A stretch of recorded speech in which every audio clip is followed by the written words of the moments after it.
Fala pessoal, hoje o nosso objetivo aqui é mostrar as boas práticas do nosso sistema pluvial. Para isso eu chamei o especialista, que é o Igor, sobrenome Ferreto. Na verdade o Igor ele produziu aqui tanto a parte de projeto de todo o nosso sistema hidrossanitário, que compõe pluvial, hidráulico e sanitário, e ele também executou o seu projeto, então toda essa execução é dele. Nada mais, nada menos do que trazer o cara que botou a mão na massa aqui para poder estar nos ajudando nessas orientações. O nosso objetivo aqui não é entrar no dimensionamento, né?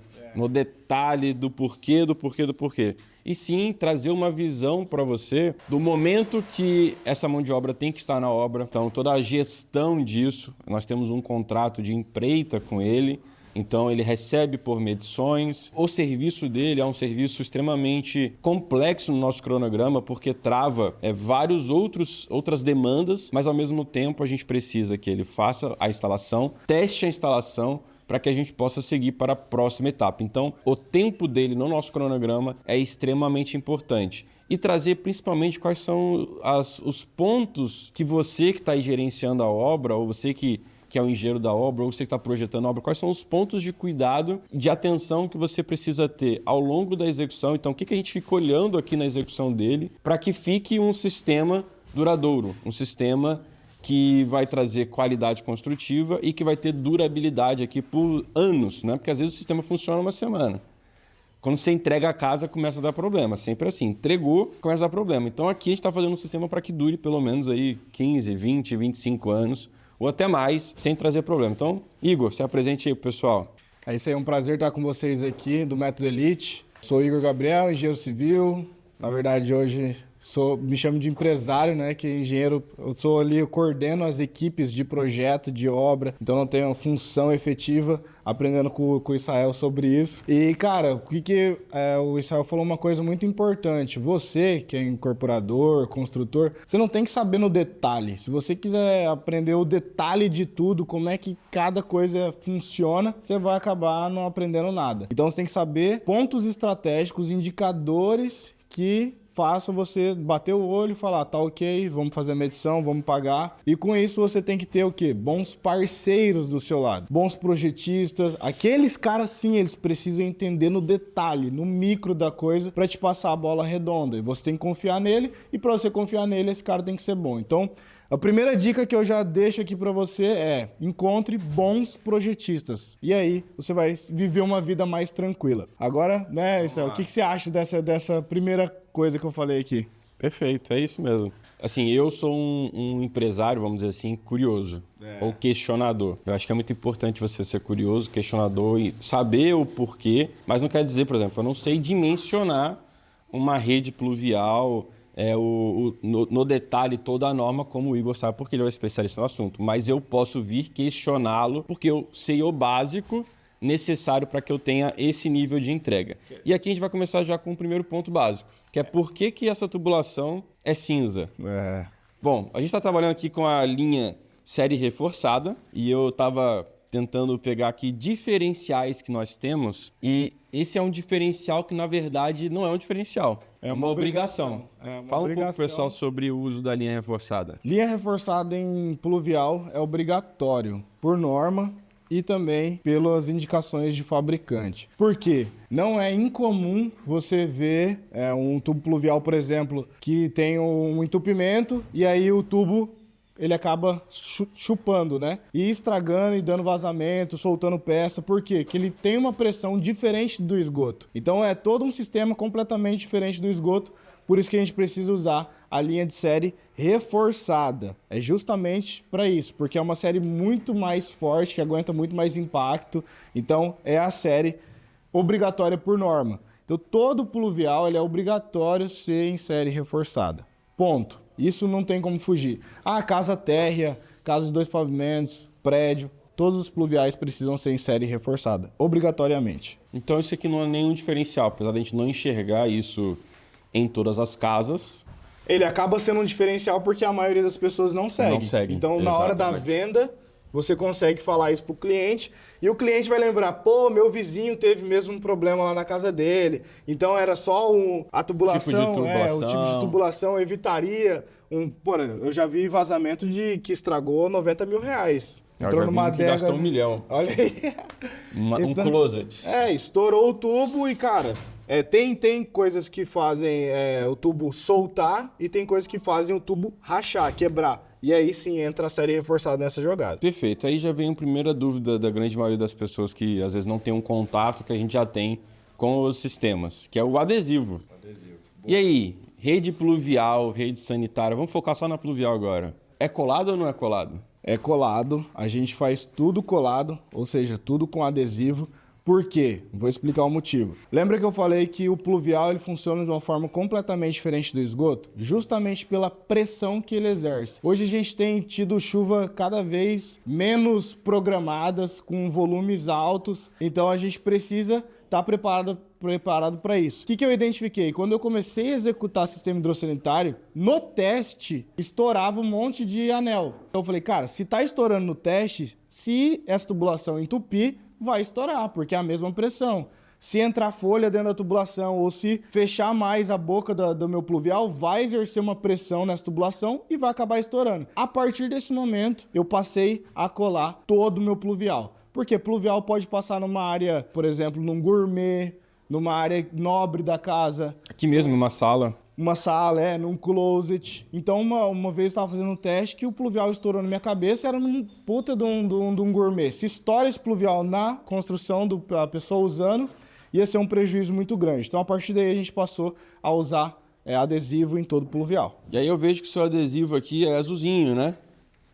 É um adesivo um pouco diferente. Fala um pouco desse adesivo. O que você está usando de adesivo aqui? Esse adesivo é um adesivo especial para pluvial, que é da Pluve. Então a gente usa ele porque ele tem uma pega mais rápida, ele tem uma resistência melhor. E como o sistema pluvial é um sistema que tem uma pressão diferenciada, a gente acaba usando ele. Segundo ponto que eu queria trazer atenção para vocês. Posicionamento de descidas pluviais. Hoje, ao máximo, nós estamos tentando percorrer menos caminho dentro do entreforro. O que é o entreforro? O entreforro é o espaço entre a laje e o nosso forro. Então, aqui nessa casa, nós temos uma marcação, depois eu vou mostrar para vocês no detalhe, que é a marcação do nível de forro. Então, tudo que está daquele nível de forro até a laje é o nosso entreforro. E esse entreforro ele tem um espaço necessário para passar todas as nossas instalações, colocando as suas devidas inclinações, e dentro desse espaço é onde a nossa pluvial está percorrendo. Então você pode ver que o nosso pluvial está percorrendo para esse shaft. Só que essa casa ela tem pelo menos uns 30, 35 metros assim, de comprimento. Imagina que eu tivesse só esse shaft. Então toda a minha tubulação sairia lá do outro extremo, teria percorrendo, eu teria que vir com uma inclinação de lá até aqui, e qualquer problema que eu tenha, eu vou estar muito exposto no meu entreforro.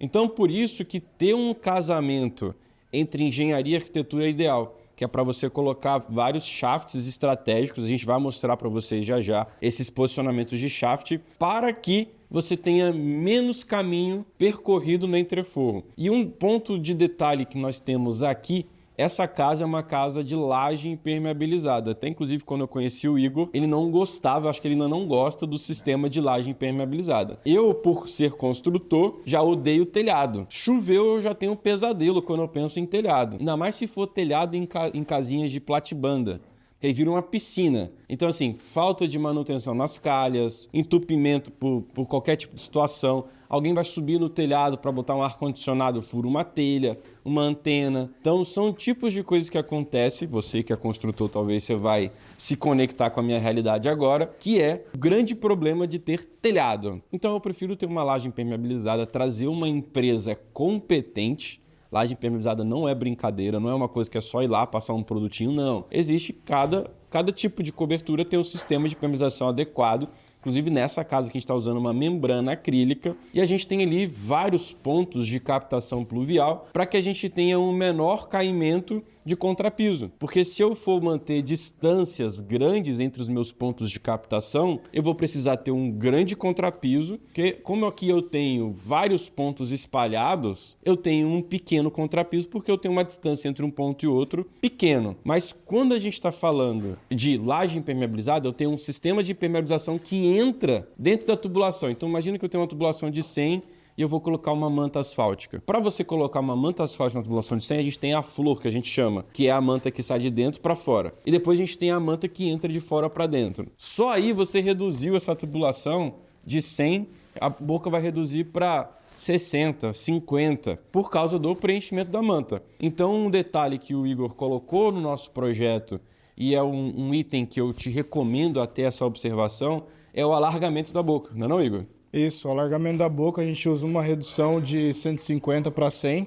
No caso aqui, todas as tubulações, basicamente, da cobertura são de 100, então a gente coloca um diâmetro a mais. Lembra o que eu falei no início dessa aula, que o pluvial, ele é um pouco diferente. E qual que é o maior problema do pluvial? É quando a captação ela não é suficiente. Seja porque entupiu, seja porque teve uma chuva muito grande e só tem uma captação, então ela ficou subdimensionada, ou seja porque, olha esse detalhe que o Israel falou, você dobra a impermeabilização para dentro do tubo. Se eu tenho um tubo de 100 e eu dobro essa impermeabilização lá para dentro, o que eu faço? Eu reduzo o diâmetro, aumentando a possibilidade de ter uma pressão maior na tubulação e ter um problema na minha rede pluvial. Então essa questão que o Israel está falando sobre esse alargamento, ele é tão importante para a impermeabilização, mas também ele tem uma função essencial para a saúde do sistema como um todo. Já puxando o gancho sobre os nossos pontos de descida, tem um detalhe muito importante que é essa interligação entre os pontos.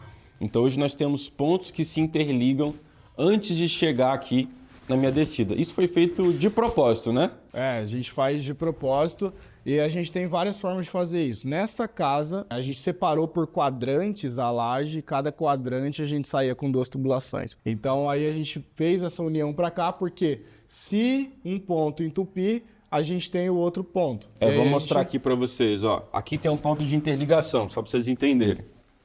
Aqui eu tenho uma descida pluvial, eu tenho uma outra que está vindo dali. E bem aqui, nessa peça, eles se interligam. Qual que é o benefício disso, Igor? Primeiro, essa questão do entupimento. Se um ponto entupir, geralmente o ponto entope na boquinha lá. Então, na curva, né? Na hora que sai ali, porque é o ponto que eu tenho menos pressão. É o ponto que eu estou iniciando o meu deságue. Então, se ele entupir naquela região, eu tenho outro para salvar. Então eu nunca estou sozinho, eu nunca tenho uma tubulação só. Em casos muito extremos, a gente coloca numa mesma malha que a gente separa, a gente coloca 2 tubulações em tubulações independentes. A gente não faz essa ligação, mas aí são casos mais extremos. Por quê? Porque daí a gente tem a ligação nessa malha, uma ligação indo sozinha e a outra indo sozinha. Entendeu? Mas aí são casos, por exemplo, onde tem muita árvore próxima, aí entra em umas questões ali que não cabe aqui. Então aqui a gente conseguiu fazer essa interligação, separando, tendo o benefício da separação, mas mesmo assim usando uma única tubulação quando a gente traz essa interligação mais afastada. Perfeito. E aí vou trazer uma outra questão aqui, que acho que parece óbvio, mas algumas pessoas não executam como deveria ser. Pluvial precisa de caimento ou a própria pressão da chuva vai levar água por gravidade para lá? Até existe, né, um sistema chamado Quickstream, que a Manco está trazendo agora aí, que é por pressão, ou seja, um ralo sifônico, uma coisa toda elaborada para dar pressão. Enquanto a gente não está usando esse sistema ainda, somos os meros mortais. Não tem caixa para isso. Somos os meros mortais. A gente tem que utilizar da gravidade para a gente levar essa água toda lá para baixo. E entra um ponto muito importante que o Israel estava falando sobre o entreforro. Cara, você tem que pensar assim, o pluvial ele pode ter uma inclinação mínima de 0,5%, mas quanto maior a sua inclinação, maior é seu potencial de levar água nessa tubulação. Então, se eu tenho 0,5%, a minha capacidade de levar essa água é muito menor. Então, eu trabalho aqui com 1. Então, o que significa 1%? A cada 1 metro que eu ando, eu tenho que descer 1 centímetro. Então, essa é a correlação que eu faço. O que o Israel estava falando? Cara, se eu vou atravessar de um lado para o outro 35 metros, cara, você quer abaixar 35 centímetros, mais o espaço do tubo, mais o espaço do suporte, aí vai começando a ficar... o arquiteto pira. O arquiteto pira. E aí entra a estratégia do shaft que ele pontuou muito bem. A gente vai mostrar as estratégias de shafts, Mas assim, todo projeto arquitetônico, um bom projeto arquitetônico, ele sempre anda muito casado com os projetos complementares. Então, assim, trazendo uma visão de logística de acesso, de manutenção. Acho que um bom projetista e um bom engenheiro, ele sempre raciocina que nada dura para sempre. Sim. Então, a partir do momento que você começa a pensar que nada dura para sempre, você começa a projetar pensando em possíveis manutenções. Então, tipo, acesso, shaft. Meu shaft é de drywall. Muito mais. Imagina que eu tenha que fazer uma troca ou um acesso para desentupir a minha rede ou qualquer outro tipo de coisa assim. Eu tenho que ter esse acesso facilitado. Imagina eu colocar a minha rede pluvial atrás de um mármore indiano de R$5.000 o metro quadrado. Na hora que eu for fazer algum tipo de manutenção, olha o custo disso. Então, é esse tipo de raciocínio que tem que ter. Vou te dar um outro exemplo. Eu conheço um caso de um prejuízo de R$1 milhão. Isso é real, né? Você sabe dessa história. Onde houve um problema pluvial dentro de um closet. Então, assim, foi mal pensado aonde seria feita aquela descida, foi mal executado, numa chuva fora do comum, a rede estourou e o prejuízo foi os utensílios que tinham dentro do closet, relógio, bolsa, sapato, enfim, essas coisas. E é uma cascata, né? Mal projetado, mal executado. Exatamente. E aí vem um detalhe que pouca gente observa. Ontem mesmo eu estava fazendo estudo de mercado numa outra região, então eu rodo muitas obras. E aí tem um ponto que a gente vê que não é executado, queria saber se isso é normativo, que é a angulação. Como é que isso é uma boa prática? Isso é norma? Isso é uma obrigação? Explica para o pessoal o que é a angulação. A gente sempre trabalha com ângulos de 45 graus. Então, muitas pessoas trabalham com ângulos de 90 e isso possibilita entupimento, ou seja, quando você tem um ângulo fechado, e esse aqui é o quê? É um T. Né? Muita gente acha que o ângulo fechado é só o joelho. Não. Se eu usar curva de 90 graus, então eu posso, porque é curva. Não. É curva de 90 graus. Então, 90 graus é o ângulo, que é o que o Israel falou, a angulação. Então, eu tenho que trabalhar com angulação de 45 graus. Então, ao invés de um T, usa junção. Ao invés de um joelho fechado, você vai usar 2 joelhos de 45. Então, a gente consegue trazer esses Vamos mostrar para o pessoal onde que tem isso? Aqui, por exemplo. Aqui também tá fácil deles enxergarem. A pessoa que não assistiu esse vídeo, ela é bem provável, em vez de usar 2,45, vai usar um de 90.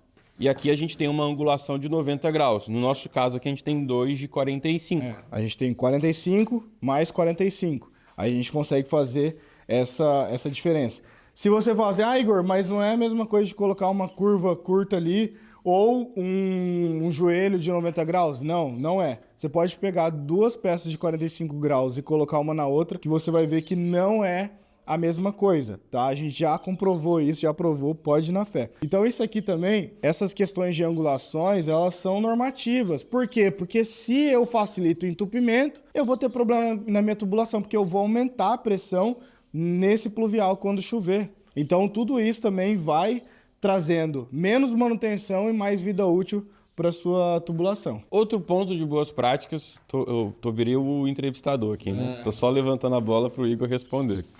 Mas outro ponto que eu observo bastante é sobre suporte. Hoje eu acho que, como a gente tem uma tabela de medição aqui, a gente vê que boa parte do seu tempo, da sua equipe, é em desenvolver suporte. Se você não quisesse suporte, a gente poderia cobrar bem mais barato. Exatamente, mas eu quero suporte. Pós-obra seria... Como é que funciona numa obra que talvez não foi tão bem planejada como essa? O suporte ele não existe, no máximo vai um arame recosido, enferrujado, parafusado na laje, ou o cara que já está no nível mais avançado, ele não usa o arame, ele usa uma tela, a fita perfurada. Aqui a gente não usa nem a fita, nem o arame, a gente usa o suporte. É isso. Então, eu vou mostrar para vocês o suporte. Pode ser aqui de baixo também. Pode ser aqui também o suporte. E queria entender se existe alguma regra, alguma norma, da onde você baseia para colocar essa quantidade de suportes e a distância entre eles. Aqui a gente trabalha, a gente está trabalhando no chão, então a mesma regra que a gente usa no chão, a gente usa no teto também. Que é o que? A gente coloca perfurado, e a barra roscada para fixar no chão ou no teto. E sobre as distâncias, a gente coloca sempre 10 vezes o diâmetro. Traduzindo, estou usando um tubo de 100 milímetros, 1 metro entre as distâncias de suporte. Mas existe uma coisa chamada bom senso, que é o quê? Coloquei o suporte afastado 1 metro. Bati a mão lá, ele tá dando uma tremidinha, ele não tá bem suportado. E pluvial é traiçoeiro, pluvial é pesada.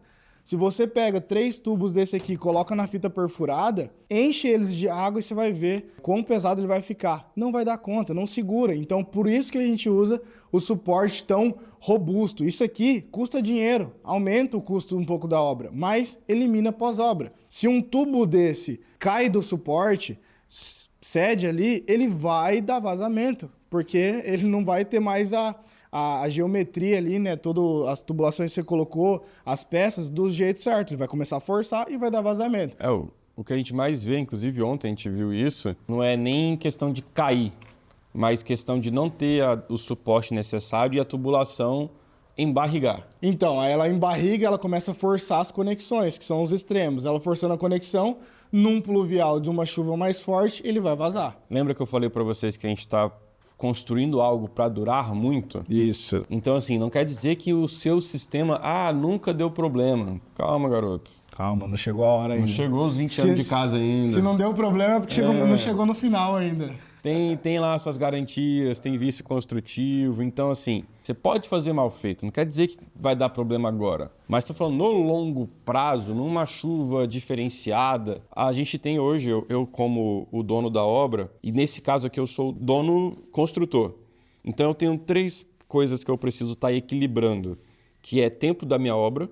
Quanto mais rápido, melhor.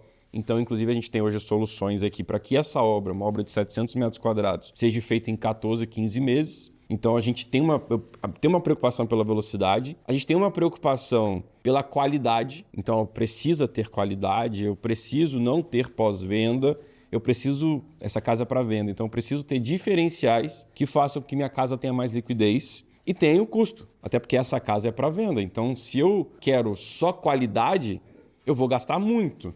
Se eu gastar muito, eu não vou ter lucro.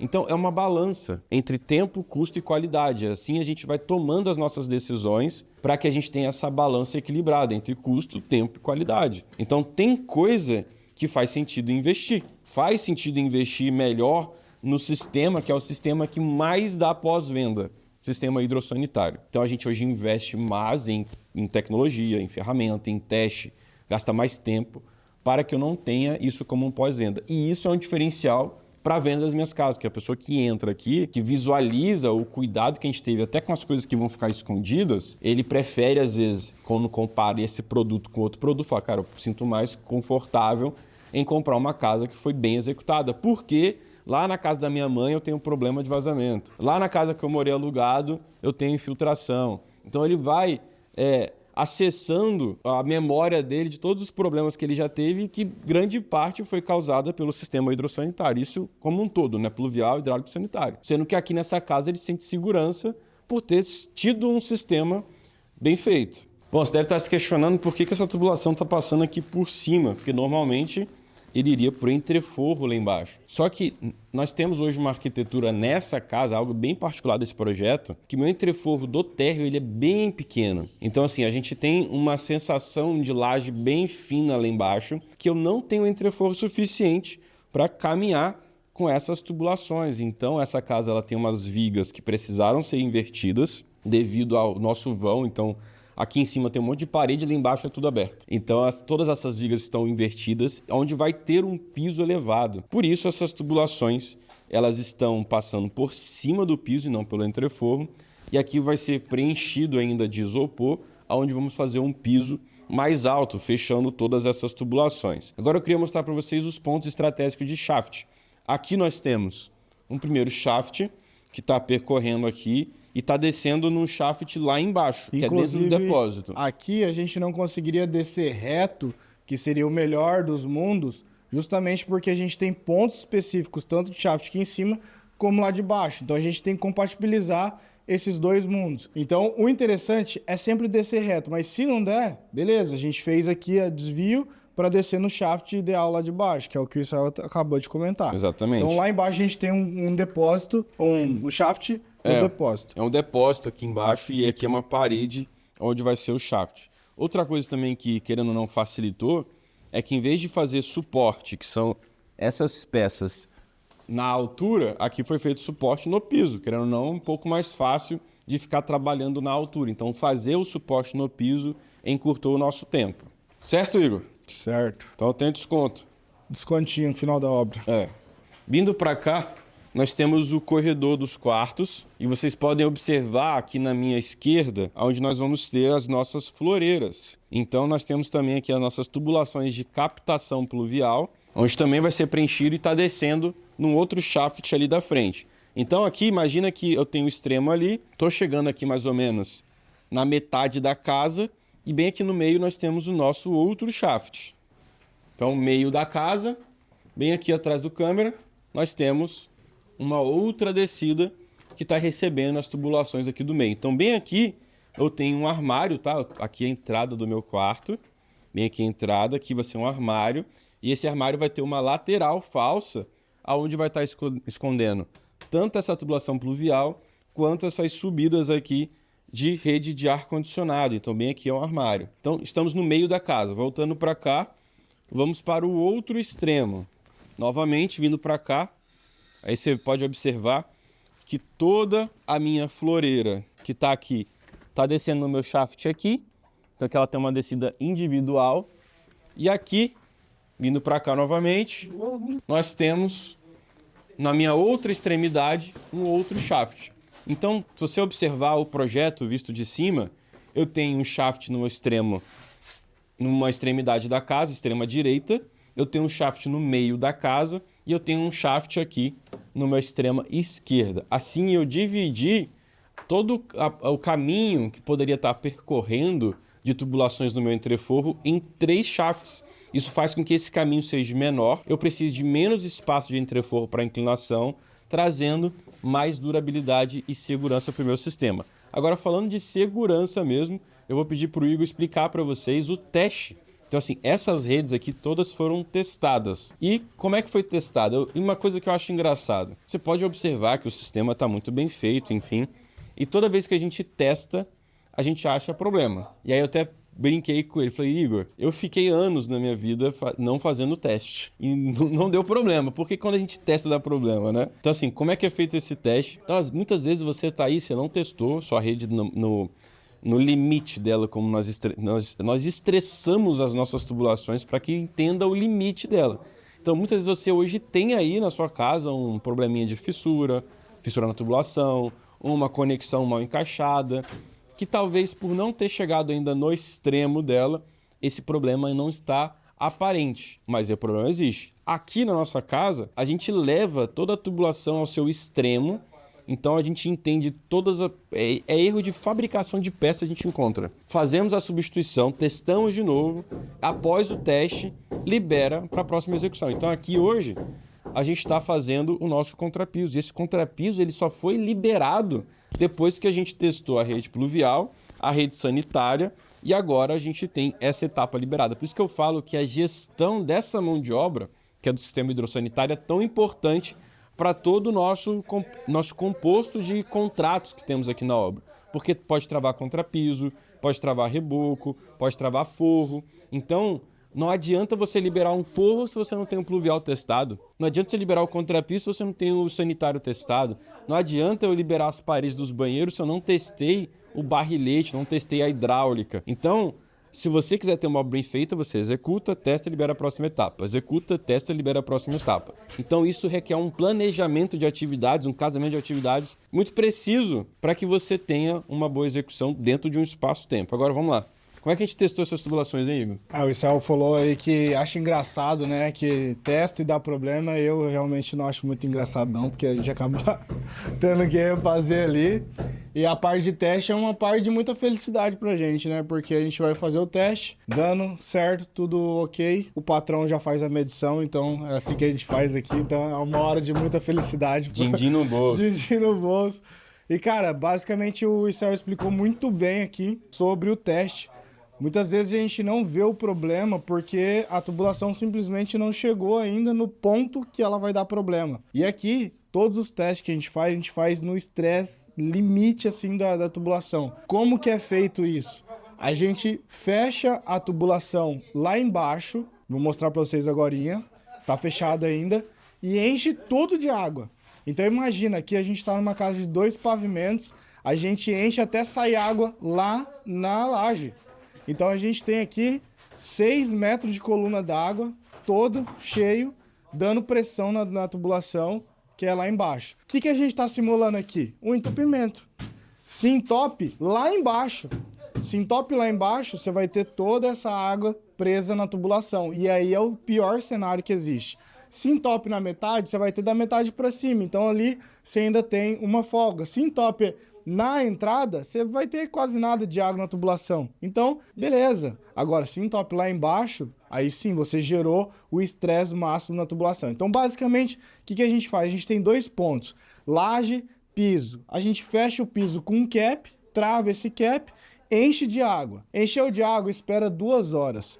Se não abaixar nada, tá estanque. Mas se abaixar, você começa a fazer o teste visual. Muitas vezes não vai ser um estouro, vai sair muita água. Às vezes vai estar só chorando ali. Mas significa o quê? Se você deixar muito tempo exposto a esse estresse, vai começar a minar mais água, tá? Então, faz esse teste, encheu lá. É comum dar uma oscilada, por quê? Porque tem ar na tubulação, então vai oscilar, oscilar, oscilar, até travar. Então, por isso que a gente fala, deixa 2 horas, e aí, se não desceu nada, tá aprovado. Se descer alguma coisa, procura porque vai ter um vazamento. Achou vazamento, troca. Geralmente dá problema em peça mesmo, mal fabricada, não dá encaixe suficiente. Quando a gente está trabalhando com anel, tem questão de dobrar o anel, enfim. Aí já entra em outro esquema, mas procura, porque se tiver dando um vazamento, menor que seja, vai dar problema, né, depois em pós-obra. Uma dúvida minha, Igor. Eu vejo que todas as conexões têm um risquinho. Não sei se vocês conseguem ver no vídeo. Talvez para mostrar algum deslocamento da tubulação, ou é só uma marcação? O que o pessoal faz isso aí? Na verdade, esse risco tá vendo que tem a junção de uma peça e da outra. Uhum. Então, geralmente ele encaixa de um jeito e aí ele vira até encaixar os 2 riscos. Entendi. Então é mais por quê? Quando você coloca uma tubulação encaixada, ela tem ar no adesivo. Aí você tem que fazer um movimento no adesivo para você tirar o ar. Então, quando você faz os riscos, é porque ele faz o quê? Os encanadores, eles montam antes todo o sistema e tem angulação o sistema. Então, para ele voltar e colar naquela mesma posição, eles fazem o risco para ele conseguir encaixar, tirar o ar e ficar na posição adequada. Perfeito.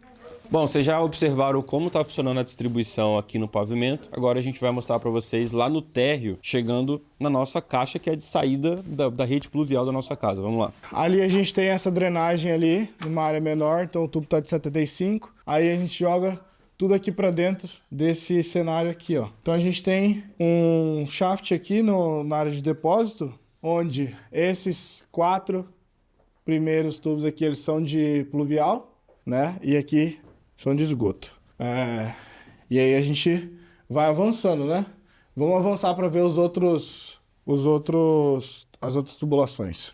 Aqui a gente está dentro da cozinha, a nossa despensa, aonde tem o nosso outro shaft. Então o shaft que sai lá de cima, ele caminha para cá, onde aqui na despensa vai ter uma segunda parede, onde nós temos aqui as descidas pluviais, são a linha série reforçada. Nós temos esses 2 esgotos passando aqui. Outro ponto bom de você observar são as marcações. Então aqui nós temos a descida 5, a 6, a 7, a 8, a 9. Assim a gente vai levando e identificando para o restante do caminho, onde a gente vai mostrar aqui para vocês.